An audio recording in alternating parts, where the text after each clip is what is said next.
Okay, the boxing world. This is Derek Poppy Roland at Strictly Boxing. We was blessed with some good fights last night, man. I was really happy to see some competitive fights. Well, we all learned one thing though. You can't take my predictions to go bet on it, okay? Unless you want to bet the opposite, man. I was wrong on both fights, the co-main event and the main event. I took the loser. I guess I like the underdog too much, man. I'm always going with the underdog, man. I'm with the struggler, the one coming up. That's just my nature. I guess that's what it is. I got to somehow break out of that and try to come with reason. But it was some good fights. They both fought well. Both fights was competitive, and we got a good fight out of it. Before I get started on what are we going to talk about the fights, I want to give a big shout out, my man, to Rajan Pittman Champions. He got a podcast, man. Reach out to him. He got a lot of good content. Rajan Pittman Champions, man. It's a good podcast. He had a lot to do with me getting started, and I wanted to give him a big shout out. Big shout out to Rajan Pittman. All right, listen, man. Okay. Charlo was very, very sharp, man. Charlo looked good. He had a sharp jab. He still has a lot to work right. That's a good fight coming back for him. I guess he proved me wrong. I thought because he weighed so much, he was going to be out of shape. Looked like he was in tremendous shape. What that tells me, though, being in tremendous shape and still at almost 168 means that he's not going to be in the middleweight too long. He need to probably relinquish those titles and go for a middleweight title because he was in tip-top shape, and if you're in tip-top shape with an extra 6 pounds on, that means you've grown and your body's developed enough so where he's probably going to relinquish those titles because he's not going to be able to make that 154, I think it is. He's not going to be able to make that, and then he's fighting in tip-top shape at 167. So, all right, he looked good. Jose Benavidez didn't have nothing for him.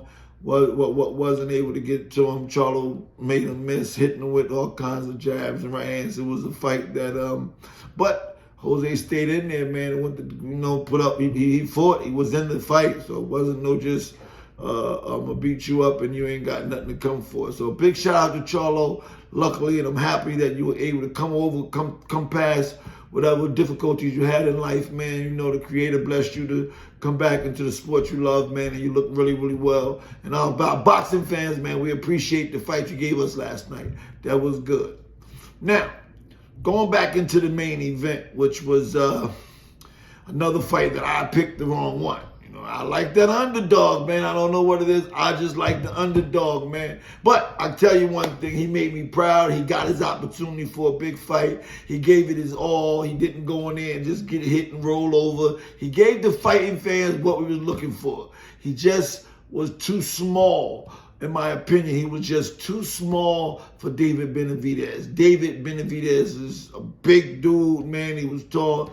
He hit his jab. He was sharp. And, Andrade was in the fight, except he just didn't have the power. David looked like he was really, really strong now. And in my opinion, if I was in this corner of Andrade, I probably would have stopped it around earlier, man. He took some bad beatings, bad shots, but he was in the fight. He wasn't going to get hit and roll over and just say, you got that. He still threw some good punch, hit, David with some shots that, but he didn't have no power. He didn't have no power to hurt him.